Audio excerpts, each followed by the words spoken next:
ಜೀನಾಗೆ ಸಂಪಾದಕತ್ವದಲ್ಲಿ ಜಿಎನ್ಎಸ್ news ಸಾಗಿಸುತ್ತದೆ ಆಚೆ ಈಚೆ. ಗುರುವಾರದ news ಅಪ್ಡೇಟ್ಗೆ ತಮಗೆ ಸ್ವಾಗತ. ಮುಖ್ಯಾಂಶಗಳು: ವಿಜಯನಗರ ಈಜುಕೊಳ ದುರಸ್ತಿ ಬಹುತೇಕ ಪೂರ್ಣ, ಶೀಘ್ರದಲ್ಲಿ ಸಾರ್ವಜನಿಕ ಉಪಯೋಗಕ್ಕೆ.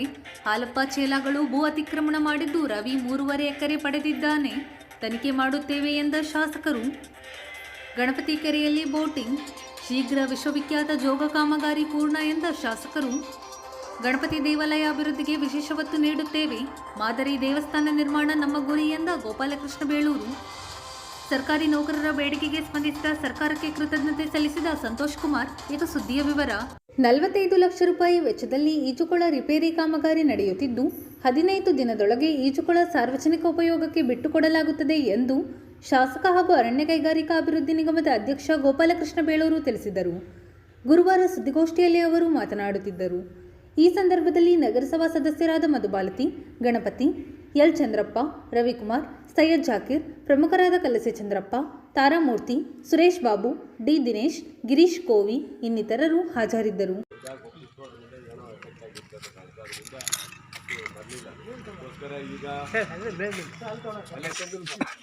ಹಿಂದೆ ನನ್ನ ಅವಧಿಯಲ್ಲಿ ಈ ಭಾಗದ ಯುವಕರಿಗೆ ಒಂದು ಸ್ವಿಮ್ಮಿಂಗ್ ಪೂಲ್ ಮಾಡಬೇಕು, ಮಕ್ಕಳಿಗೆ ಆಟ ಆಡಲಿಕ್ಕೆ ಅಂತ ಹೇಳಿ ಆ ಕಾಲದಲ್ಲಿ 2 ಕೋಟಿ ರೂಪಾಯಿಯನ್ನು ಸ್ಯಾಂಕ್ಷನ್ ಮಾಡಿಸಿದೆ. ಅದು ನಾನು ಸ್ಯಾಂಕ್ಷನ್ ಆದಮೇಲೆ ನಾನು ಅಧಿಕಾರದಲ್ಲಿ ಇದ್ದಾಗ ಅದು ಭಾಳ ಕುಂಠಿತ ಆಗಿ ಅದು ಮಾಡಲೇ ಇಲ್ಲ. ಅದು ನಾನು ಕೊಟ್ಟು ಹೋಗಿದ್ದೆ ಅಡ್ವಾನ್ಸ್. ನಾನೇನು 2 ಕೋಟಿ ಬಿಡುಗಡೆ ಮಾಡಿ ಕೆಲಸ ಶುರು ಮಾಡಿದ್ಮೇಲೆ ನನ್ನ ಅವಧಿ ಮುಗೀತು. ಆನಂತರ ಕಾಗೋಡು ಸಾಹೇಬರು ಬಂದರು, ಅವರು ಸ್ವಲ್ಪ ಇದು ಮಾಡಿದರು. ಆವಾಗ ಅವರು ಸಾಕಾಗಲ್ಲ ಅಂತ ಮತ್ತೆ 50 ಲಕ್ಷ ಕೊಟ್ಟರು. ಟೋಟಲ್ ಆವಾಗ 2.5 ಕೋಟಿ ರೂಪಾಯಿ ಆಗಿರುವಂಥ ವರ್ಕು. ಆನಂತರ ಅದು ಉದ್ಘಾಟನೆ ಆಗಿಲ್ಲ. ಆನಂತರ ಬಂದವರು ಅದ್ರ ಬಗ್ಗೆ ಯಾಕೋ ತಲೆ ಕೆಡ್ಸ್ಕೊಂಡಿಲ್ಲ, ಗೋಪಾಲಕೃಷ್ಣ ಬೇಳೂರು ಮಾಡಿದ್ದು ಅಂತೇಳಿ, ಕಾಗೋಡು ತಿಮ್ಮಪ್ಪನವ್ರು ಮಾಡಿಸಿದ್ದು ಅಂತೇಳಿ ಇದ್ರ ಬಗ್ಗೆ ಹೆಚ್ಚು ಆಸಕ್ತಿ ವಹಿಸ್ತೇ ಇದ್ದದ್ದರಿಂದ ಅದು ಹಾಗೆ ಇದಾಗೋಯ್ತು. ಹಿಂದಿನ ಸಾಲ ಸ್ವಲ್ಪ ಸ್ವಿಮ್ಮಿಂಗ್ ಮಾಡಿದರು, ಬಟ್ ಅದು ಮಕ್ಕಳಿಗೆಲ್ಲ ತೊಂದರೆ ಆಗುವಂಥ ರೀತಿಯಲ್ಲಿ ಇರೋದ್ರಿಂದ ಸ್ವಿಮ್ಮಿಂಗ್ ಪೂಲ್ ಪೂರ್ತಿ ಹಾಳಾಗೋಗಿತ್ತು.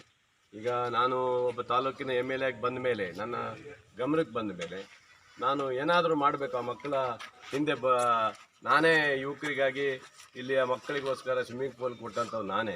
ಮತ್ತೆ ಅದು ಹಾಳಾಗಬಾರ್ದು, ಅದು ಮತ್ತೆ ಚಾಲನೆ ಆಗ್ಬೇಕಂತ ಹೇಳಿ ಈಗ 45 ಲಕ್ಷ ರೂಪಾಯಿ ಮತ್ತೆ ಬಿಡುಗಡೆ ಮಾಡಿ ಈಗ ಸಂಪೂರ್ಣವಾದಂಥ ಎಲ್ಲ ಹೊಸದಾಗಿ ಮಾಡಬೇಕು. ಮೋಟ್ರ್ ಸಹ ಹೋಗ್ಬಿಟ್ಟಿದೆ, ದೊಡ್ಡ ದೊಡ್ಡ ಮೋಟ್ರ್ ಅವು. ಆ 3 ಮೋಟ್ರು ಚೇಂಜ್ ಮಾಡಿ, ಎಲ್ಲ ಪೈಪ್ಲೈನ್ ಎಲ್ಲ ಚೇಂಜ್ ಮಾಡಿಬಿಟ್ಟು ಎಲ್ಲ ಮಾಡಿ, ಇವೆಲ್ಲ ಪೇಂಟ್ ಎಲ್ಲ ಮಾಡಿಸ್ಬಿಟ್ಟು ಟೈಲ್ಸ್ ಎಲ್ಲ ರೆಡಿ ಮಾಡಿ ಎಲ್ಲ ಸ್ವಚ್ಛಾಗಿ ಮಾಡಿ, ಮತ್ತೊಂದು ಸ್ವಲ್ಪ ಗಾರ್ಡನ್ ಎಲ್ಲ ಮಾಡೋಕ್ಕೆ ಹೇಳಿದ್ದೀನಿ. ಸುತ್ತ ಎಲ್ಲ ಗಾರ್ಡನ್ ಎಲ್ಲ ಮಾಡಿ, ಅಂದರೆ ಆ ನಂತರ ಉದ್ಘಾಟನೆಯನ್ನು ಸಮ್ಮರ್ ಕ್ಯಾಂಪ್ ಮಾಡೋ ಮೂಲಕ ಉದ್ಘಾಟನೆ ಮಾಡಬೇಕಂತ ತೀರ್ಮಾನ ಮಾಡಿದ್ದೀನಿ. ಇನ್ನೊಂದು 15 ದಿವಸದಲ್ಲಿ ಮುಗಿಸ್ತಾರೆ. ಇದಾದ ತಕ್ಷಣ ಮಕ್ಕಳಿಗೆ ಸಮ್ಮರ್ ಕ್ಯಾಂಪ್ ಅಂತ ಮಾಡಿ ಇಲ್ಲಿ ನಮ್ಮ ಟೂರಿಸಮ್ ಇದರಿಂದ ಪ್ರವಾಸಿಗ ಏನು ನಮ್ಮ ಯುವಜನ ಮತ್ತು ಕ್ರೀಡಾ ಇಲಾಖೆ ವತಿಯಿಂದ ಇಲ್ಲಿ ಮಕ್ಕಳಿಗೆ ಒಂದು ಸಮ್ಮರ್ ಕ್ಯಾಂಪನ್ನು ಮಾಡಿಸಿ, ಅಲ್ಲಿಂದ ಒಬ್ಬ ಸ್ವಿಮ್ಮಿಂಗ್ ಕೋಚ್ ಒಬ್ಬ ಇರ್ತಾನೆ. ಅದಕ್ಕೆ ಬೇಕಾದ್ರೆ ದೀಪಕ್ ಅಂತರೂ ಬರ್ಬೋದು, ಇಲ್ಲ ಅಂತೆಲ್ಲ, ಕೋಚ್ ಇಟ್ಟು ಇವಾಗ ಮುಂದಿನ ಪೀಳಿಗೆಗಳಿಗೆ, ಮಕ್ಕಳಿಗೆ ಮತ್ತು ಎಲ್ರಿಗೂ ಅವಕಾಶವನ್ನು ಕೊಡಲಿಕ್ಕೆ ಈಗ ತಯಾರು ಮಾಡಿದ್ದೀವಿ. ಅದರಿಂದ ನಮ್ಮ ಚಿಂತನೆಗಳೇ ಬೇರೆ. ನಾವು ಈ ಥರ ಯಾವತ್ತೂ ಜನಪರವಾಗಿ ಇವತ್ತು ಮಾಡಿರುವಂಥ ಕೆಲಸ ಅದು ಹಾಳಾಗಬಾರ್ದು. ಅದನ್ನು ನಾವು ಮುಂದೆ ನೋಡಬೇಕು. ಯಾಕೆ ನನಗೇನಾಗಬೇಕು ಅಂತೇಳಿ 45 ಲಕ್ಷ ತರಬೇಕು, ಏನಕ್ಕೆ ಹಾಕ್ಬೇಕು ಅಂತೇಳಿ ಇನ್ನೊಂದು ಕಡೆ ಕೊಡೋದಲ್ಲ. ಇದು ಭಾಳ ಪ್ರಮುಖವಾದಂಥದ್ದು. ಪಾಪ ಈಗ ಸಮ್ಮರ್ ಬಂತು, ಆ ಮಕ್ಕಳು ಎಲ್ಲಿ ಹೋಗ್ತಾರೆ? ಎಲ್ಲಿ ಹೊಳೆಗಿಳ ಈಜಾಡಕ್ಕೆ ಹೋಗಿ ಅಲ್ಲೇನೋ ಹೆಚ್ಚು ಕಮ್ಮಿ ಆಗೋವಂಥ ಪರಿಸ್ಥಿತಿ ಬರುತ್ತೆ. ಅದಾಗಬಾರ್ದು ಅನ್ನೋ ಉದ್ದೇಶದಿಂದಲೇ ನಾನು ಇವತ್ತು ಇದನ್ನು ನನ್ನ ಕಾಳಜಿ ವಹಿಸಿ ಹೋಗ್ಬಿಟ್ಟು ಮೇಲ್ಗಡೆಯಿಂದ ಇದು ಮಾಡಿ ಒತ್ತಡ ಹಾಕಿ ಯಾವುದೋ ಒಂದು ಹಣವನ್ನು ತಂದು ರೆಡಿ ಮಾಡಿಸಿ ಇವತ್ತು ಈ ರೀತಿಯ ಒಂದು ಒಳ್ಳೆಯ ಕೆಲಸವನ್ನು ಮಾಡಲಿಕ್ಕೆ ಅವಕಾಶ ಮಾಡಿದ್ದೀವಿ. ಸರ್, ಮೇಂಟೆನೆನ್ಸಿಗೆ ಏನು ಮಾಡ್ತೀರಿ ಸರ್? ಸಮ್ಮರ್ ಕ್ಯಾಂಪ್ ಅಂತ ಏನು ಮಾಡ್ತೀವಿ, ಕೋಚಿಂಗ್ ಕ್ಯಾಂಪ್ ಅಂತ ಮಾಡ್ಕೊಡ್ತೀವಿ. ಒಟ್ಟಿನಲ್ಲಿ ಇಲ್ಲೊಬ್ಬ ಕೋಚರ್ ಇರ್ತಾನೆ, ಅವ್ರಿಗೆ ಅಪಾಯಿಂಟ್ ಮಾಡ್ಕೊಡ್ತಾರೆ, ಎಲ್ಲ ರೆಡಿ ಮಾಡ್ತಾರೆ. ಮತ್ತು ಇಲ್ಲಿ ಸ್ಥಳೀಯವಾಗಿ ಯುವಜನ ಇಲ್ಲಿ ಯಾವ್ದಾದ್ರು ಸಂಘ ಸಂಸ್ಥೆಗಳಿದೆ ಅವರಿಗೂ ಸಹ ಇಲ್ಲಿ ಅವರಿಗೆ ಈ ನೋಡ್ಕೊಳ್ಳೋಕೆ ಅವಕಾಶ ಮಾಡ್ಕೊಡ್ತೀವಿ. ಒಟ್ಟಿನಲ್ಲಿ ಹೊಸ ಮೋಟ್ರ್ಗಳನ್ನು ಜೋಡಣೆ, ದೊಡ್ಡ ಮೋಟ್ರ್ಗಳು ಇವು ಸಣ್ಣದಲ್ಲ.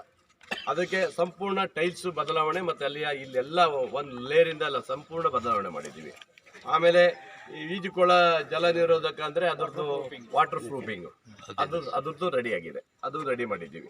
ಆಮೇಲೆ ಲೈಟ್ ದುರಸ್ತಿ, ಇಲ್ಲೆಲ್ಲ ಲೈಟ್ಗಳಿದೆ, ಒಳಗಡೆನೂ ಲೈಟ್ ಇದಾವೆ, ಅವೆಲ್ಲ ದುರಸ್ತಿ ಮಾಡಿ ಕ್ಲೀನಾಗಿ ಮಾಡಿಕೊಡುವಂಥದ್ದು. ಪೈಪ್ ಲೈನ್ ಎಲ್ಲ ಬದಲಾವಣೆ ಮಾಡಿದ್ದೀವಿ, ಪೈಪ್ ಲೈನ್ಗಳು ಹೊಸದಾಗಿ ಮಾಡಿರೋಂಥದ್ದು. ಆಮೇಲೆ ಹೊಸ ಕೊಳವೆ ಬಾವಿ ತೆಗಿಲಿಕ್ಕೆ ಒಂದು ಅವಕಾಶ ಮಾಡಿಕೊಟ್ಟಿದ್ದೀನಿ. ಇಲ್ಲೇ ಒಂದು ಬಾವಿ ತೆಗಿಸ್ತೀವಿ. ಹಿಂದೆ ಮಾಡ್ತಿದ್ವಿ ಸರ್. ಬೋರ್ವೆಲ್ ಇರುತ್ತೆ, ನೀರು ಶಾರ್ಟೇಜ್ ಏನಾದ್ರು ಬಂತು ಇದಾದಾಗ ಅಂದ್ರೆ ಅದನ್ನು ಮಾಡ್ಲಿಕ್ಕೆ ಅವಕಾಶ ಇದೆ, ಅದನ್ನು ಮಾಡಿದ್ವಿ. ಬೋರ್ವೆಲ್ ನೀರು ಇರುತ್ತೆ ಮತ್ತು ಇದು ಇರ್ತದೆ. ಅದರಿಂದ ಯಾವುದೇ ಕೊರತೆ ಇಲ್ದಂಗೆ ನೋಡುವಂಥದ್ದು ಪೂರ್ತಿ ಒಂದು ಫುಲ್ಲು ಇದಕ್ಕೇನು ವ್ಯವಸ್ಥೆ ಬೇಕು ಅಷ್ಟು ನಾನು ಮಾಡಿಕೊಟ್ಟಿದ್ದೀನಿ. ಇದು ಸಾಗರ ಜನತೆಗೆ, ಸಾಗರದ ಯುವಕರಿಗೆ, ಸಾಗರದ ನಮ್ಮ ಮಕ್ಕಳಿಗೆ ಇವತ್ತು ಸ್ವಿಮ್ಮಿಂಗ್ ಪೂಲನ್ನು ಇನ್ನೊಂದು ಎಷ್ಟು ದಿವಸ ಆಗ್ಬೋದ್ರಿ, ಭೂ ಕಬಳಿಕೆ ಆಗಿದೆ ಅಂತೇಳಿ ಮಾಜಿ ಶಾಸಕರು ನಮ್ಮ ಹಿಂದೆ ಒಂದ್ಸರಿ ಹೇಳಿಕೆ ಕೊಟ್ಟಿದ್ದಾರೆ. ಆದರೆ ನಾನು ಬಂದ ಮೇಲೆ ನನ್ನ ಗಮನಕ್ಕೆ ಬಂದಿದ್ದನ್ನೆಲ್ಲ ನಾನು ನಿಲ್ಲಿಸಿದ್ದೀನಿ. ಇದೇ ಇಲ್ಲಿ ಬಳಸ್ಕೋಡಲ್ಲಿ ಇದೇ ಅವನ ಶಿಷ್ಯಂದರು, ಈ ಹಾಲಪ್ಪನ ಚೀಲಗಳು ಅವ್ರು ಏನಿದ್ದಾರೆ ಅವರೇ ಒಂದಿಷ್ಟು ಎಕರೆಯನ್ನು ಬೇಲಿ ಹಾಕ್ಕೊಂಡು 25 ಎಕರೆ ಹತ್ತಿರ ಬೇಲಿ ಹಾಕಿ ಅದರಲ್ಲಿ ಶುಂಠಿ ಬೆಳೆಯೋಕ್ಕೆ 1 ಲಕ್ಷ ರೂಪಾಯಿ ಮಾರಿದ್ದಾರೆ. 1 ಲಕ್ಷ ರೂಪಾಯಿ ಶುಂಠಿ ಹಾಕಕ್ಕೆ ಮಾರಿದ್ನ ನಾನು ಕೇಸ್ ಹಾಕಿ ನಮ್ಮ ತಹಸೀಲ್ದಾರ್ ಹತ್ರ ಎಲ್ಲ ರೆಡಿ ಮಾಡಿ ಅವರಿಗೆ ಭೂ ಕಬಳಿಕೆ ಕೇಸ್ ಹಾಕಿ ನಾನು ಬಿಟ್ಟಿದ್ದೀನಿ. ಒಂದು. ಎರಡನೇದು, ಇಲ್ಲಿ ಯಾವುದೋ ನಮ್ಮ ಭೀಮದೇರಿ ಪಂಚಾಯತ್ಗೆ ಜಾಗನೂ ಇದೆ ಅಂತ ಹೇಳಿದ್ರು. ಅವ್ರ ಕಾಲದಲ್ಲಿ ಇತ್ತಲ್ಲ, ಅದನ್ನು ಅವತ್ತು ಯಾಕೆ ತೆರವುಗೊಳಿಸಿಲ್ಲ ಅವರು? ಈಗ ನಾನು ಹಾಗೇ ಇದೆ, ಅದನ್ನು ನಾನು ಮುಟ್ಟಕ್ಕೆ ಹೋಗಲಿಲ್ಲ, ಯಾರಿಗೂ ಬಿಟ್ಕೊಟ್ಟು ಇಲ್ಲ ನಾವು. ಹಾಗಾಗಿ ಭೂ ಕಬಳಿಕೆ ಎಲ್ಲಾಗಿದೆ ಅಂತ ಅವ್ರು ಪುಣ್ಯಾತ್ಮರು ಹೇಳಿ ತೋರಿಸ್ಬೇಕು ನನಗೆ ಎಲ್ಲಾಗಿದೆ ಅಂತ. ಇವನ ಕಾಲದಲ್ಲೇ ಇವನ ಶಿಷ್ಯಂದರೆ ಲೇಔಟ್ ಮಾಡಿ ಫಾರೆಸ್ಟ್ ಜಾಗದಲ್ಲೆಲ್ಲ ಇದು ರೋಡ್ ಮಾಡ್ಕೊಂಡು ದುಡ್ಡು ಮಾಡ್ಕೊಂಡು ಇವತ್ತು ದೊಡ್ಡ ದೊಡ್ಡ ಗಾಡಿಯಲ್ಲಿ ಓಡಾಡಕತ್ತಾರೆ. ಆವಾಗ ಇವರಿಗೆ ಗೊತ್ತಿರಲಿಲ್ವಾ? ಹಾಗೇನಾದ್ರು ನನ್ನ ಗಮನಕ್ಕೆ ಬಂದಾಗ ನಾನು ನನ್ನನ್ನು ಕರೆದು ಮಾತಾಡಿದ್ದೀನಿ. ನನ್ನ ಕಾಲದಲ್ಲಿ ಯಾವುದಾದ್ರು ಬಂದಿದ್ದರೆ ಅದು ತಗೊಬನ್ನಿ, ಖಂಡಿತ ಅದು ಬಿಡೋದಿಲ್ಲ. ಅವರಿಗೆ ನಾನು ಭೂ ಕಬಳಿಕೆ ಕೇಸ್ ಹಾಕಿ ಒಳ ಹಾಕೋ ಕೆಲಸ ನಾನು ಮಾಡ್ತೀನಿ. ಅಕ್ರಮ ಮಾಡಿ ಲೇಔಟ್ ಮಾಡಿದ್ರು, ನಿಲ್ಲಿಸಿದ್ದೀನಿ. ನಾನೀಗ ಯಾರು ಮಾಡಿದ್ದು? ನಾನು ಹೇಳ್ತಾ ಇದ್ದಲ್ಲ, ನನ್ನ ಕಡೆಯವ್ರು ಬಿಟ್ಟು ಯಾರೇ ಮಾಡಿದ್ರು ನಾನು ಬಿಡೋದಲ್ಲ. ನಾನು ಇದೇ ಇವತ್ತೇ ಹೇಳ್ತಾ ಇದ್ದೀನಿ, ಯಾರೇ ಇವತ್ತು ಅನ್ಯಾಯವಾಗಿ ಅಥವಾ ಬೇರೆ ರೀತಿಯಲ್ಲಿ ಮಾಡಿದರೆ ಯಾವುದೇ ನಮ್ಮ ಮುಖಂಡರಾಗಲಿ ಬೇರೆಯವರಾಗಲಿ ಮಾಡ್ಲಿಕ್ಕೆ ನಾನು ಬಿಡೋದಿಲ್ಲ. ಹಾಲಪ್ಪನವ್ರು ತಿಳ್ಕೊಬೇಕು. ನೀವು ಮಾಡ್ಬೇಕಾದ್ರೆ ದುಡ್ಡು ಮಾಡೋಕ್ಕೆ ನಿನ್ಗೆ ಅನುಕೂಲ ಮಾಡಿಕೊಟ್ಟು ಅವ್ರ ಗಾಡಿಯಲ್ಲೇ ಓಡಾಡ್ತಿದ್ದ. ಮೊನ್ನೆ ನೋಡಿದೆ ನಾನು, ಅವ್ನ ಗಾಡಿಯಲ್ಲೇ ಓಡಾಡ್ತಿದ್ದ. ಯಾವ ಲೇಔಟ್ ಮಾಡಿಸಿದ್ದ, ಯಾವ ಭೂ ಕಬಳಿಕೆ ಮಾಡಿದ, ಅವ್ರ ಗಾಡಿಯಲ್ಲೇ ಮೊನ್ನೆ ಓಡಾಡ್ತಿದ್ದ. ಅಂದರೆ ಇವೆಲ್ಲ ಮಾಡ್ಕೊಟ್ಟು ಹೋಗಿದ್ದಾನೆ. ಒಂದು ಕಡೆ ವಿನಾಯಕ ಹುಂಡಿ ತುಂಬಿಸಿ ಹೋದ, ಆಯ್ತಾ? ಅದೇ ವಿನಾಯಕರು ಅಲ್ಲಿ ಅವ್ರಿಗೆ ಏನು ಬೇಕೆಲ್ಲ ಮಾಡಿಕೊಟ್ಟಿದ್ದಾರೆ. ರವಿ ಅನ್ನೋರು ಅವ್ರ ಅಣ್ಣನ ಮಗ ಅಲ್ಲೆಲ್ಲ 3.5 ಎಕರೆ ತೊಗೊಂಡಿದ್ದಾನೆ. ಆ ಜಾಗ ಎಲ್ಲಿ ಬಂತು? ಯಾವ ಜಾಗ ಅಂತ ತನಿಖೆ ಹಾಕ್ತೇನೆ, ಅದನ್ನ ಬಿಡೋದಲ್ಲ, ಅದನ್ನು ಹಾಕ್ತೇನೆ. ಎಲ್ಲಿ ಸುಂಡ್ರಗದ್ದೆ ಹತ್ರ, ಆಯ್ತಾ? ಎಲ್ಲೆಲ್ಲಿ ಮಾಡಿದ್ದಾರೆ ವಿನಾಯಕ್ ಭಟ್ರು ಇಲ್ಲಿ ನಮ್ಮ ಭೀಮನಕೋಣೆ ಪಂಚಾಯತ್ಗೆ ಎಲ್ಲೋ ಒಬ್ಬೊಬ್ರು ಭಟ್ರದ್ದು ಅವ್ರ ಜಾಗ ಕಾಯಂ ಇದೆ. ನಮ್ಮ ಇವ್ರದ್ದು ಯಾರು ಅಡಿಕೆ ಮಂಡಿ, ನಮ್ಮ ಇವ್ರದ್ದು ಯಾರು, ನಮ್ಮ ರಾಧಾಕೃಷ್ಣ ಅವರು ಅಡಿಕೆ ಮಂಡಿ ಅವ್ರದ್ದು, ಅವ್ರ ಜಾಗನೇ ಇವನು ಯಾರಿಗೆ ಬರ್ಕೊಟ್ಬಿಟ್ಟಾನೆ ಅಲ್ಲಿ. ಪಾಪ ಅವರು ಅವ್ರಿಗೆ ಹೊಡೆದಾಟ ಮಾಡ್ಕೊಂಡು ಕೂತ್ಕೊಂಡ್ಯಾರೆ. ಅಂದರೆ ಎಲ್ಲೆಲ್ಲಿ ಸಿಗುತ್ತೆ ಎಲ್ಲವನ್ನ ಕಬಳಿಸ್ತಾರೆ ಇವರು. ಬಟ್ ನನ್ನ ಮೇಲೆ ಈಗ ಭೂ ಕಬಳಿಕೆ ಅಂತ ಆ ಲಾವಗೇರಿ ಸೋಮಶೇಖರ್ ಎಲ್ಲೋ ಒಂದು ಮಾಡಿದ ಅಂತ ಹೇಳಿ ಅದನ್ನ ಎತ್ತಿ ನನಗೆ ಹೇಳ್ತಾರೆ. ಅವ್ನು ಮಾಡಿದರೆ ಅವ್ನು ಕೋರ್ಟಲ್ಲಿದ್ದ ತಕ್ಷಿ ಬರಲಿ, ಅದೇನಾದ್ರು ಸರಿ ಇಲ್ಲ ಅಂದರೆ ವಜಾ ಮಾಡ್ತೀನಿ ಅದನ್ನು ನಾನು. ಅಲ್ಲ ರೀ, ನಾವು ಈ ಥರನೇ ಮಾಡಿಬಿಟ್ರೆ ನಾವು ಎಲ್ಲಿ ಭೂ ಕಬಳಿಕೆ ಮಾಡಿದ್ದೀನಿ ಮರೆ ನಾನು? ಅಂಥ ನಮ್ಮ ಹತ್ರ ಏನು ಆ ಥರ ವಾತಾವರಣ ಇಲ್ಲ. ಸಾಗರ ಸಿಟಿಯಲ್ಲಿ ಆಗಿರುವಂಥದ್ದು ಏನು ಹಿಂದೆ ಹೇಳಿದ್ದಾರೆ, ಹಿಂದೆ ಸೇಲ್ ಸರ್ಟಿಫಿಕೇಟ್ಗೆ ಏನಾಗಿದೆ ಹಿಂದೆ ಮಾಡಿದ್ನ ಅದು ಈಗಾಗಲೇ ಲೋಕಾಯುಕ್ತಕ್ಕೆ ಹೋಗ್ತಾ ಇದೆ ಮತ್ತು ತನಿಖೆ ಆಗ್ಬೇಕಂತ ಹೇಳಿ ನಾನು ಸಹ DC ಗೆ ಹೇಳಿದ್ದೀನಿ. DC ಅವರೆಲ್ಲ ಬರ್ತಾರೆ, ಅದನ್ನು ಸಹ ಮುಂದೆ ಮಾಡ್ತಾರೆ. ಅದೇನು ಮಾಡಬೇಕು, ಹಿಂದಾಗಿದ್ದ ಏನು ಇದಾವು ಅನ್ಯಾಯಗಳು. ಸಾಗರ ತಾಲೂಕನ್ನು ಪ್ರವಾಸೋದ್ಯಮ ಹಿನ್ನೆಲೆಯಲ್ಲಿ ಅಭಿವೃದ್ಧಿಪಡಿಸುವ ಕೆಲಸ ಹಂತ ಹಂತವಾಗಿ ನಡೆಯುತ್ತಿದೆ ಎಂದು ಶಾಸಕ ಹಾಗೂ ಅರಣ್ಯ ಕೈಗಾರಿಕಾ ಅಭಿವೃದ್ಧಿ ನಿಗಮದ ಅಧ್ಯಕ್ಷ ಗೋಪಾಲಕೃಷ್ಣ ಬೇಳೂರು ತಿಳಿಸಿದರು. ಸಾಗರದ ಮಹಾಗಣಪತಿ ಜಾತ್ರೆ ಹಿನ್ನೆಲೆಯಲ್ಲಿ ಗುರುವಾರ ಗಣಪತಿ ಕೆರೆಯಲ್ಲಿ ದೋಣಿ ವಿಹಾರಕ್ಕೆ ಚಾಲನೆ ನೀಡಿ ಅವರು ಮಾತನಾಡುತ್ತಿದ್ದರು. ಈ ಸಂದರ್ಭದಲ್ಲಿ ನಗರಸಭಾ ಸದಸ್ಯರಾದ ಮಧುಮಾಲತಿ, ಕುಸುಮಾ ಸುಬ್ಬಣ್ಣ, ಗಣಪತಿ ಮಂಡಗಳಲ್ಲಿ ಚಂದ್ರಪ್ಪ ಎಲ್, ಜಾಕೀರ್, ಪ್ರಮುಖರಾದ ಸುರೇಶ್ ಬಾಬು, ತಾರಾಮೂರ್ತಿ, ಗಿರೀಶ್ ಇನ್ನಿತರರು ಹಾಜರಿದ್ದರು. ಜೋಗ ಪ್ರಾಧಿಕಾರವನ್ನು ಸುಮಾರು 180 ಕೋಟಿ ರೂಪಾಯಿಯಲ್ಲಿ ಜಗತ್ ಪ್ರಸಿದ್ಧವಾದಂತ ಒಂದು ಜಾಗವನ್ನಾಗಿ ಮಾಡ್ತಾ ಇದ್ದೀವಿ. ಈಗಾಗಲೇ ಟೂರಿಸಂ ಇಲಾಖೆಯಿಂದ ಈಗ 90 ಕೋಟಿ ರೂಪಾಯಿ ಬಿಡುಗಡೆ ಮಾಡಿದ್ದಾರೆ. ಅಲ್ಲಿ ಇಡೀ ರಾಜ್ಯದ ಜನ ಬರುವ ರೀತಿಯಲ್ಲಿ, ಅಂದ್ರೆ 24/7 ತರ ಬರುವ ರೀತಿಯಲ್ಲಿ ಮಾಡಬೇಕನ್ನೋ ನಾವು ಯೋಜನೆ ಹಾಕೊಂಡಿದ್ದೀವಿ. ಅದರ ಜೊತೆಗೆ ಅಲ್ಲಿ ಎಲ್ಲ ಅಂದ್ರೆ ಮಕ್ಕಳಿಂದ ಹಿಡಿದು ಪ್ರತಿಯೊಬ್ಬರಿಗೂ ಅಲ್ಲಿ ಆಟ ಆಡುವಂತ ಎಲ್ಲ ವ್ಯವಸ್ಥೆ ಮಾಡಬೇಕು ಮತ್ತು ಒಳ್ಳೆ ಹೋಟೆಲ್ಗಳನ್ನು ಮಾಡಬೇಕು. ಪ್ರತಿಯೊಂದು ನಾವು ಮಾಡ್ತಾ ಇದ್ದೀವಿ. ಅದರ ಜೊತೆಗೆ ಈಗ ಸಿಗಂದೂರು ಸೇತುವೆ ಆಗ್ತಾ ಇದೆ, ಲಾಂಚ್ ಎಲ್ಲ ನಿಲ್ತಾ ಇದ್ದಾವೆ.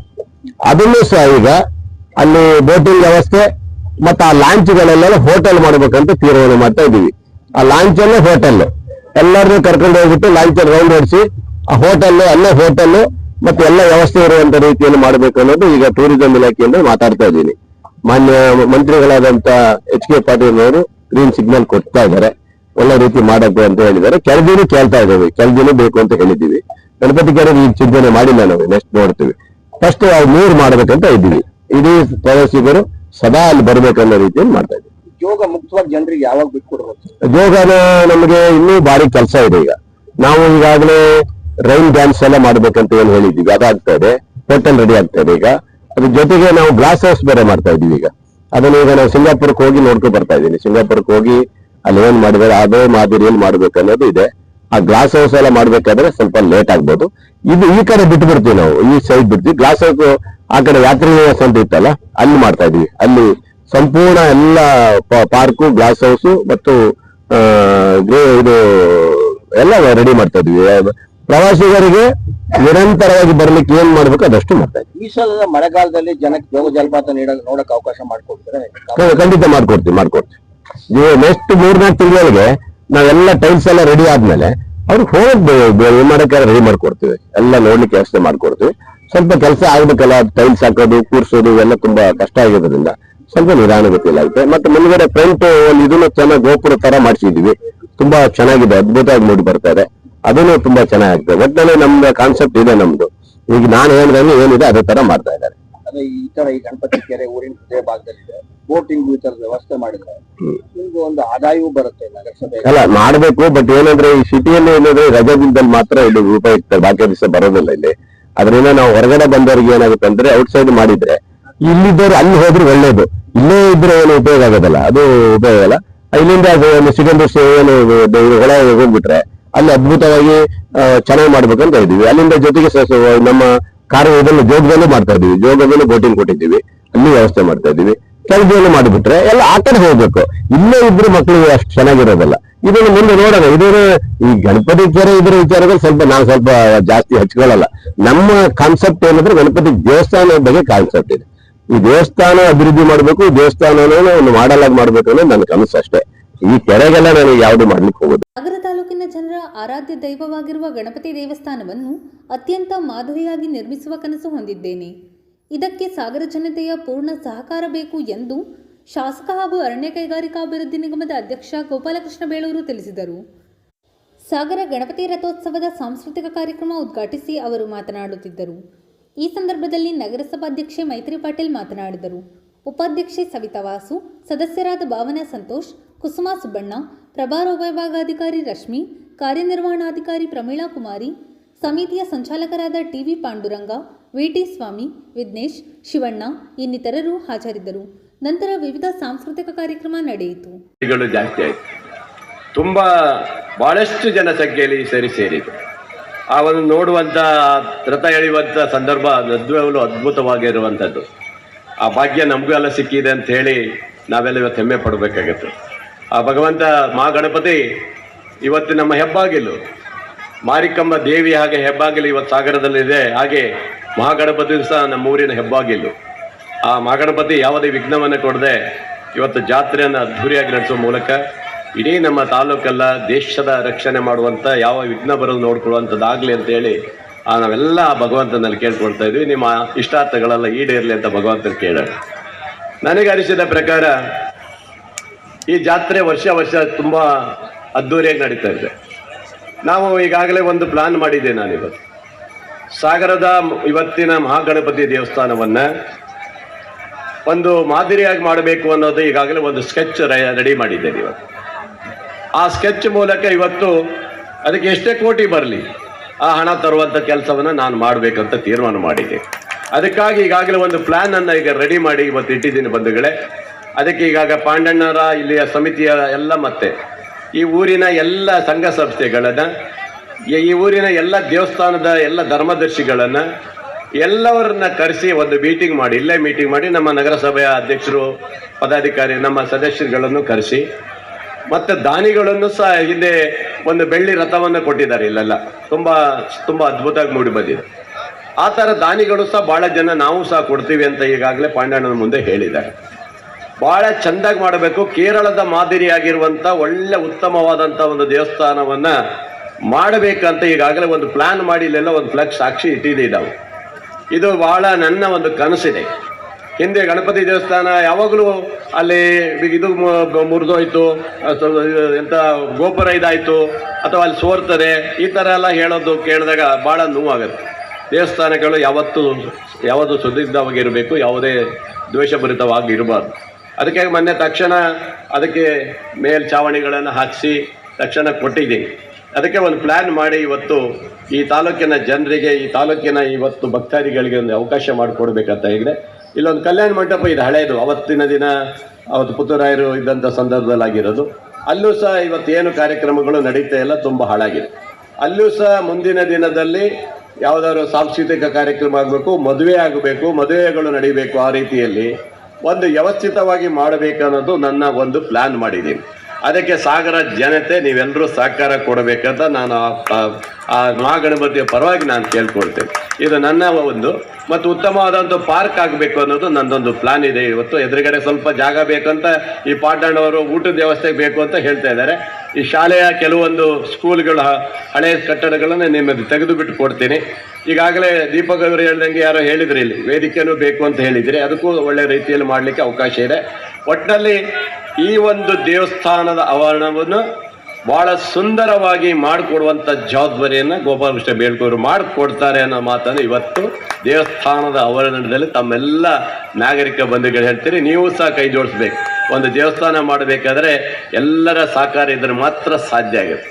ಅದರಿಂದ ಈ ವರ್ಷ ಈ ಜಾತ್ರೆ, ಮುಂದಿನ ವರ್ಷ ಮಾರಿ ಜಾತ್ರೆ ಬೇರೆ ಬರ್ತಾ ಇದೆ, ಅದನ್ನು ಸಹ ನಾವು ಅದ್ದೂರಿಯಾಗಿ ಮಾಡಬೇಕಲ್ಲ. ಈ ಎಲ್ಲ ಅದ್ದೂರಿ ಕಾರ್ಯಕ್ರಮಕ್ಕೆ ಸಾಗರದ ಜನ ಯಾವತ್ತೂ ಇಲ್ಲ ಅಂತ ಹೇಳಲಿಲ್ಲ. ಅದ್ರ ಜೊತೆಗೆ ಈ ದೇವಸ್ಥಾನ ಎದುರುಗಡೆ ನಮ್ಮ ಆಂಜನೇಯ ದೇವಸ್ಥಾನ ಸಹ ಒಂದಿದೆ. ಭಾಳ ಪುರಾತನ ದೇವಸ್ಥಾನ ಅದು. ಅವಾಗಿಂದ ಸುಣ್ಣ ಬಣ್ಣ ಕಾಣದೆ ಭಾಳವಾಗಿ ಹಳೆಯದಾಗಿದೆ. ಆ ಭಟ್ರು ಹೋದಾಗೆಲ್ಲ ನಂಗೆ ಹೇಳ್ತಾರೆ, ಕಾಯಕಲ್ಪ ಮಾಡಲೇಬೇಕು ನಾವು ಇವತ್ತು. ಅದಕ್ಕೂ ಸಹ ಈಗಾಗಲೇ ಮಾನ್ಯ ತಹಸೀಲ್ದಾರಿಗೆ ಕರೆಸಿ, ವಿ ಎಗಳನ್ನ ಕರೆಸಿ ಅಲ್ಲಿ ಏನೇನು ಆಗಬೇಕನ್ನೋದು ಸಹ ಅಲ್ಲಿ ಒಂದು ಪ್ಲಾನ್ ಮಾಡಿದ್ದೀನಿ. ಅಲ್ಲೂ ಸಹ ಆ ದೇವಸ್ಥಾನವನ್ನು ಅಭಿವೃದ್ಧಿ ಮಾಡಿ. ಯಾಕಂದರೆ ಇಲ್ಲಿ ಬಂದವರು ಅಲ್ಲಿಗೆ ಹೋಗ್ತಾರೆ, ಅಲ್ಲಿ ಬಂದವರು ಇಲ್ಲಿಗೂ ಬರ್ತಾ ಇದ್ದಾರೆ. ಎರಡೂ ದೇವಸ್ಥಾನಗಳು ಎದುರು ಬದಿರಿ ಇರೋದ್ರಿಂದ ನಾವು ಅಭಿವೃದ್ಧಿ ಮಾಡೋ ಕಡೆ ಹೆಚ್ಚು ಒತ್ತು ಕೊಡಬೇಕು. ಒಂದು ಒಳ್ಳೆ ಪಾರ್ಕು ಮಾಡಬೇಕಂತ ಇದೆ. ಪಾರ್ಕಲ್ಲಿ ಎಲ್ಲ ಜನ ಸಂಜೆ ಬಂದು ಕೂತ್ಕೋಬೇಕು. ಕುಸುಮ ಸುಬ್ಬಣ್ಣವ್ರು ಒಬ್ಬರು ಬಿಟ್ಟು ಎಲ್ಲರೂ ಕೂತ್ಕೋಬೋದು. ಅವರು ಸದಸ್ಯರೆಲ್ಲ ಕೂರಂಗಿಲ್ಲ ಅಂತೇಳಿ ಎಲ್ಲರೂ ಕೂತ್ಕೊಳ್ಬೇಕು ಅಲ್ಲಿ ಬಂದು ಸಂಜೆ ಹೊತ್ತಿನಲ್ಲಿ ಅನ್ನೋ ರೀತಿಯಲ್ಲಿ ಒಂದು ಸುಂದರವಾದಂಥ ಪಾರ್ಕನ್ನು ಸಹ ಎದುರುಗಡೆ ಮಾಡಬೇಕು ಅನ್ನೋದು ನಾವೊಂದು ಕಾನ್ಸೆಪ್ಟನ್ನು ರೆಡಿ ಮಾಡಿದ್ವಿ. ಹಾಗಾಗಿ ಬಂಧುಗಳೇ, ಇವತ್ತು ಭಾಳ ಖುಷಿಯಾಗುತ್ತೆ. ಇವತ್ತು ಈ ಜಾತ್ರೆ ಬಹುಶಃ ಇತ್ತೀಚೆಗೆ ಇಲ್ಲೆಲ್ಲ ಸುತ್ತಮುತ್ತ ಎಲ್ಲೂ ಜಾತ್ರೆ ಇಲ್ಲ, ಅಂಥ ಜಾತ್ರೆ ಇವತ್ತು ಇಲ್ಲಿ ನಡೀತದ್ರಿಂದ ಭಾಳಷ್ಟು ಇವತ್ತು ಭಕ್ತಾದಿಗಳು ಮತ್ತು ಜಾತ್ರೆಗೂ ಸಹ ವ್ಯಾಪಾರವನ್ನು ಜಾಸ್ತಿ ಆಗ್ತದೆ. ಅವರ ಕಲ್ಚರಲ್ ಪ್ರೋಗ್ರಾಮಿಗೆ ಏನು ಸಾಂಸ್ಕೃತಿಕ ಕಾರ್ಯಕ್ರಮ ಏನು ಹೇಳಿದ್ದೀರಿ, ಇವಾಗ 5 ದಿನ ಅಂತ ಹೇಳಿದ್ರಿ. ಪಂಡಣ್ಣ ನೆನ್ಪು ಮಾಡ್ಕೊಳ್ಳಿ, ಇನ್ನೂ ಕೊಡೋದಾದರೆ ಅವರಿಗೆ ಕೊಡಿ. ಕಲಾವಿದರಿಗೆ ಯಾರಿಗೂ ಇಲ್ಲ ಅಂತ ಹೇಳಕ್ಕೆ ಹೋಗಬೇಡಿ. ಒಂದು ವೇಳೆ ನಿಮ್ಮ ಹತ್ರ ದುಡ್ಡು ಇದರಲ್ಲಿ ರೇಷ್ಮೆ ಮೇಡಮ್ ಅವರೇ, ನೀವು ಇವತ್ತು ಏನಿದ್ದೀರಿ ತಹಶೀಲ್ದಾರರಾಗಿ, ಇವತ್ತು ಪ್ರಭಾರಿ ಆದಂಥ ಎಸಿಯವರಾಗಿದ್ದೀರಿ. ನೀವು ಇವತ್ತು ಈ ದೇವಸ್ಥಾನಕ್ಕೆ ಎಷ್ಟು ಕೊಡಬೇಕಾಗತ್ತೆ ಅದೆಲ್ಲವನ್ನ ನೀವು ಕೊಡಬೇಕು. ಇಲ್ಲಿ ಕೊಡಿ. ಏನೇನು ಮಾಡ್ತಾರೆ ಇವರು, ಇವತ್ತಿನ ಆಡಳಿತ ಮಂಡಳಿಯವರು ಏನೇನು ಮಾಡಬೇಕಂತ ಇದ್ದಾರೆ ಎಲ್ಲವನ್ನ ಕೊಡೋದಕ್ಕೆ ಅವಕಾಶ ಮಾಡಿಕೊಡಿ. ಅದು ಆಗಿಲ್ಲ ಅಂತ ಹೇಳಿದ್ರೆ ಮುಂದೆ ಏನು ಮಾಡಬೇಕು ನಾವು ಗೊತ್ತಿದೆ. ಅದ್ರ ಜೊತೆಗೆ ನಾವು ಪಾಂಡಣ್ಣರೆಲ್ಲ ಸೇರಿ ಒಂದಿಷ್ಟು ಭಕ್ತಾದಿಗಳೆಲ್ಲ ಹಿಡಿದು ಬೇಕಾದ್ರೆ ಕೊಡೋ ತಯಾರಿದ್ದೀವಿ. ಒಟ್ಲ ಚೆನ್ನಾಗಬೇಕು, ನಮ್ಮೂರಿನ ಜಾತ್ರೆ ಚೆನ್ನಾಗಾಗಬೇಕು, ಖುಷಿ ಆಗಬೇಕು. ಆ ಸಾಂಸ್ಕೃತಿಕ ವೇದಿಕೆಗೆ, ಆ ಕಲಾವಿದರಿಗೆ ಗೌರವ ಕೊಡುವಂಥದ್ದು ಆಗಬೇಕು ಅನ್ನೋದೇ ನಮ್ಮ ಉದ್ದೇಶ. ನಿನ್ನೆಯಿಂದ ಅನ್ನ ಸಂತರ್ಪಣೆ ನಡೀತಾ ಇದೆ. ಇವತ್ತು ಪಾಂಡಣ್ಣವ್ರದ್ದು ಇವತ್ತು ಊಟ, ಇವತ್ತು ಅನ್ನ ಸಂತರ್ಪಣೆ ನಡೀತು. ನಿನ್ನೆ ತೇರಾಗಿದೆ. ಅಂದರೆ ಎಷ್ಟು ಒಳ್ಳೆಯ ಒಂದು ಕಾರ್ಯಕ್ರಮವನ್ನು ನಮ್ಮ ಸಾಗರದಲ್ಲಿ ಆಚರಣೆ ಮಾಡ್ತಾ ಇದ್ದೀವಿ. ಅಂದರೆ ಈ ಮಹಾಗಣಪತಿಯ ಆಶೀರ್ವಾದ ನಮ್ಮೆಲ್ಲ ಸಾಗರದ ಜನತೆಗೆ ಸಿಗಲಿ ಅಂತ ಹೇಳ್ಬಿಟ್ಟು, ಹೊರಗಡೆಯಿಂದ ಬರ್ತಕ್ಕಂಥ ಜನರಿಗೂ ಕೂಡ ಈ ಸಾಗರದ ಮಹಾಗಣಪತಿಯ ಆಶೀರ್ವಾದ ಸಿಗಲಿ ಅಂತ ಹೇಳಿಬಿಟ್ಟು ನಾನು ಆ ಮಹಾಗಣಪತಿಯಲ್ಲಿ ಪ್ರಾರ್ಥನೆ ಮಾಡ್ಕೊಳ್ತೇನೆ. ಸಾಂಸ್ಕೃತಿಕ ಕಾರ್ಯಕ್ರಮಗಳು ಪ್ರತಿ ವರ್ಷದಂತೆ ನಡೀತವೆ. ಈ ಒಂದು ಸಾಂಸ್ಕೃತಿಕ ಕಾರ್ಯಕ್ರಮಗಳನ್ನು ಚೆನ್ನಾಗಿ ನೆರವೇರಿಸ್ಕೊಂಡು ಬಂದಿದ್ದಾರೆ. ವಿವಿಧ ಕ್ಷೇತ್ರದಲ್ಲಿ ಸಾಂಸ್ಕೃತಿಕ ಒಂದು ಕಾರ್ಯಕ್ರಮದಲ್ಲಿ ಸಾಧನೆ ಮಾಡಿದಂತಹ ವ್ಯಕ್ತಿಗಳನ್ನು ಕರೆಸಿ ಇಲ್ಲಿ ಸಾಂಸ್ಕೃತಿಕ ಕಾರ್ಯಕ್ರಮಗಳನ್ನು ಕೊಡ್ತಾರೆ. ಒಳ್ಳೆಯ ಕಾರ್ಯಕ್ರಮಗಳು ನಡೀತದೆ. ಇನ್ನೂ ಕೂಡ ಹೆಚ್ಚಿನಾಗಿ ಇಲ್ಲಿ ಮಹಾಗಣಪತಿ ಜಾತ್ರೆಯಲ್ಲಿ ಹೆಚ್ಚಿನ ಸಹಕಾರ ಸಿಕ್ಕಿ ಜನರಿಂದ ಒಳ್ಳೆಯ ಒಂದು ಕಾರ್ಯಕ್ರಮಗಳು ನಡಿಬೇಕು. ಅನ್ನ ಸಂತರ್ಪಣೆ ಪ್ರತಿದಿನ ನಡೀತದೆ. ಈ ಒಂದು ಅನ್ನ ಸಂತರ್ಪಣೆಯ ಸಂಚಾಲಕರಾಗಿ ಲಿಂಗಣ್ಣವರು ಇರಬೇಕಾಗಿತ್ತು, ಅವ್ರು ಇವತ್ತು ಬಂದಿಲ್ಲ ಇವಾಗ. ಹಾಗೆ ಪ್ರತಿಯೊಬ್ಬರು ಕೂಡ ಒಂದೊಂದು ಜವಾಬ್ದಾರಿಯನ್ನು ತಗೊಂಡು ಅಚ್ಚುಕಟ್ಟಾಗಿ ಈ ಜಾತ್ರಾ ಮಹೋತ್ಸವವನ್ನು ನಮ್ಮ ಮನೆಯ ಜಾತ್ರೆ, ನಮ್ಮ ಮನೆಯ ಕೆಲಸ ಅನ್ನೋ ರೀತಿಯಲ್ಲಿ ತುಂಬ ಚೆನ್ನಾಗಿ ನೆರವೇರಿಸ್ಕೊಂಡು ಬಂದಿದ್ದಾರೆ. ಇಲ್ಲಿ ಅಂದರೆ ಅಮ್ಯೂಸ್ಮೆಂಟ್ ಇರ್ಬೋದು, ಅಂಗಡಿಗಳಿರ್ಬೋದು, ಪ್ರತಿಯೊಂದು ಕೂಡ ಚೆನ್ನಾಗಿ ನೆರವೇರಿಸ್ಕೊಂಡು ಬಂದಿದೆ. ನಮ್ಮ ನಗರಸಭೆಯ ಇಡೀ ತಂಡ ಇಲ್ಲಿ ನಿಜವಾಗ್ಲೂ ನಾವು ಪ್ರತಿದಿನ ಅವರನ್ನು ನಾವು ನೆನಪು ಮಾಡಿಕೊಳ್ಳಲೇಬೇಕು. ಎಲ್ಲ ಪೌರ ಕಾರ್ಮಿಕರು ಇಲ್ಲಿ ಬಂದು ಒಂದು ನಗರಸಭೆ AEE ಆಗಿರ್ಬೋದು, ಪೌರಾಯುಕ್ತರಾಗಿರ್ಬೋದು, ನಗರಸಭೆಯ ಸದಸ್ಯರುಗಳಾಗಿರ್ಬೋದು, ಸಿಬ್ಬಂದಿಗಳಾಗಿರ್ಬೋದು, ಎಲ್ಲರೂ ಕೂಡ ಒಂದು ಕಾರ್ಯಕ್ರಮದಲ್ಲಿ ಬೆಳಿಗ್ಗೆ ಮುಂಚೆ ಬಂದು ಪೌರ ಕಾರ್ಮಿಕರು ಅಚ್ಚುಕಟ್ಟಾಗಿ ದಿನ ಯಾವ ರೀತಿ ಕೆಲಸ ಕಾರ್ಯಗಳು ನಡಿಬೇಕು ಅದನ್ನ ಪ್ರತಿದಿನ ಮಾಡಿಕೊಟ್ಟು ಹೋಗ್ತಾ ಇದ್ದಾರೆ. ಈ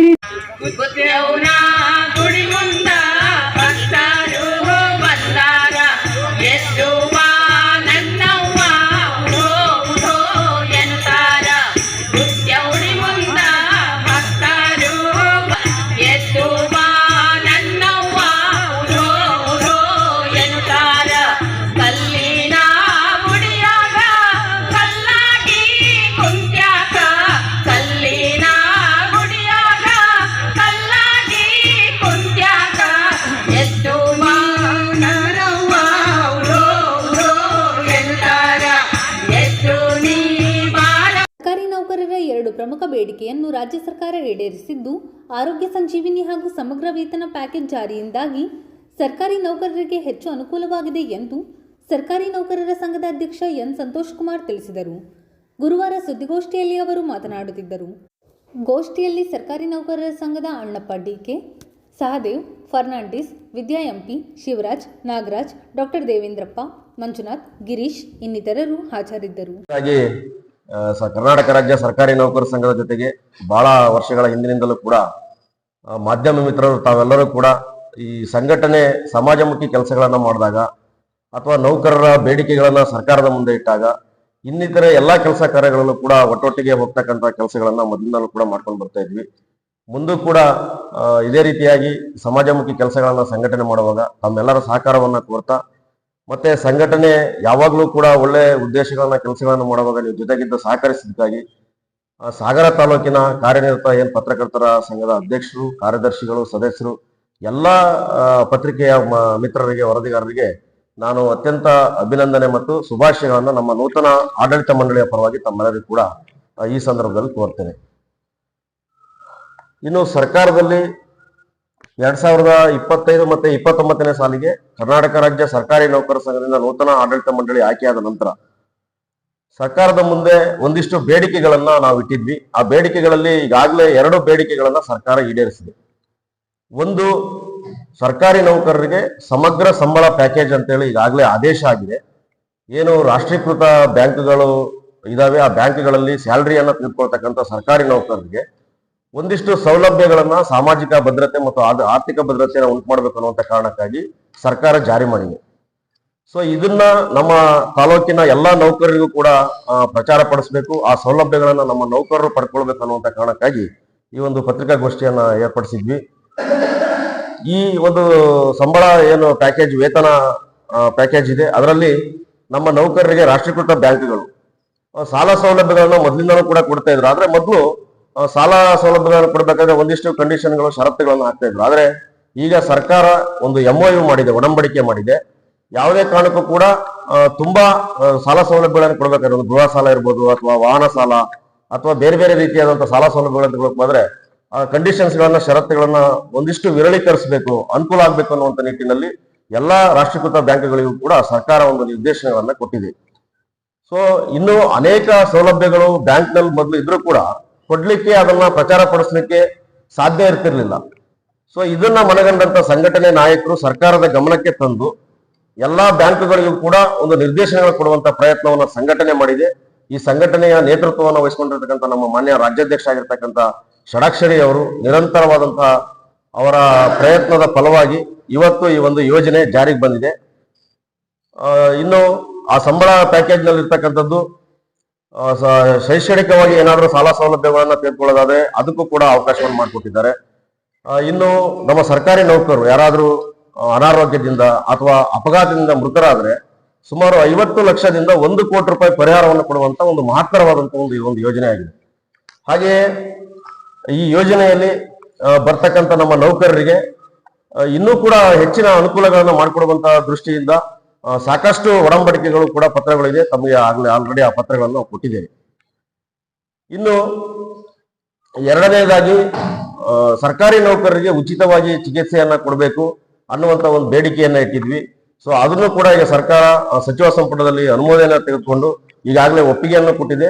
ಒಂದಿಷ್ಟು ಮಾರ್ಪಾಡುಗಳೊಂದಿಗೆ ಜಾರಿ ಮಾಡುವಂತ ಪ್ರಯತ್ನವನ್ನ ಸರ್ಕಾರ ಈಗಾಗಲೇ ಒಪ್ಕೊಂಡು ಮಾಡ್ತಾ ಇದೆ. ಅದನ್ನು ಕೂಡ ನಮ್ಮ ಸಂಘದ ರಾಜ್ಯಾಧ್ಯಕ್ಷರು ನಿರಂತರವಾದಂತಹ ಸರ್ಕಾರದೊಂದಿನ ಕೂಡ ಸರ್ಕಾರಿ ನೌಕರರಿಂದ ವಂತಿಗೆಯನ್ನು ಕೂಡ ನಿಗದಿ ಮಾಡಿದೆ. ಸೊ ಈ ರೀತಿಯಾದಂತ ಒಂದು ಒಳ್ಳೆಯ ಸಂಪರ್ಕಗಳು ಮತ್ತು ಸಂಬಂಧಗಳಿಂದ ಸರ್ಕಾರ ಸರ್ಕಾರಿ ನೌಕರರಿಗೆ ಒಂದು ಸಾಮಾಜಿಕ ಮತ್ತು ಆರ್ಥಿಕ ಭದ್ರತೆಯನ್ನ ಕೊಡಬೇಕು ಅಂತೇಳಿ ಈ ಎರಡು ಒಂದು ಯೋಜನೆಗಳನ್ನ ಜಾರಿ ಮಾಡಿದೆ. ಈ ಯೋಜನೆಗಳನ್ನ ಜಾರಿ ಮಾಡಿದ್ದಕ್ಕಾಗಿ ಸರ್ಕಾರದ ಮಾನ್ಯ ಗೌರವಾನ್ವಿತ ಮುಖ್ಯಮಂತ್ರಿಗಳು ಮತ್ತೆ ಉಪಮುಖ್ಯಮಂತ್ರಿಗಳು, ಸರ್ಕಾರದ ಸಚಿವರು, ಎಲ್ಲ ಶಾಸಕರಿಗೂ ಕೂಡ ಸಾಗರ ತಾಲೂಕಿನ ಸಮಸ್ತ ಸರ್ಕಾರಿ ನೌಕರರ ಪರವಾಗಿ ನಾನು ಅಭಿನಂದನೆಗಳನ್ನ ಮತ್ತೆ ಶುಭಾಶಯಗಳನ್ನ ತಿಳಿಸ್ತೇನೆ. ಹಾಗೆಯೇ ಕರ್ನಾಟಕ ರಾಜ್ಯ ಸರ್ಕಾರಿ ನೌಕರರ ಸಂಘ ಈಗಾಗಲೇ ಸುಮಾರು ಬೇಡಿಕೆಗಳಲ್ಲಿ ಸರ್ಕಾರ ಈಡೇರಿಸತಕ್ಕಂಥದ್ದು ತಮ್ಮೆಲ್ಲರೂ ಕೂಡ ಗೊತ್ತಿರ್ತಕ್ಕಂಥ ವಿಚಾರ. ವೇತನ ಆಯೋಗ ಇರ್ಬೋದು ಅಥವಾ ಬೇರೆ ಬೇರೆ ರೀತಿಯಾದಂತಹ ಸೌಲಭ್ಯಗಳನ್ನ ಈಗಾಗಲೇ ಸರ್ಕಾರ ಕೊಟ್ಟಿದೆ.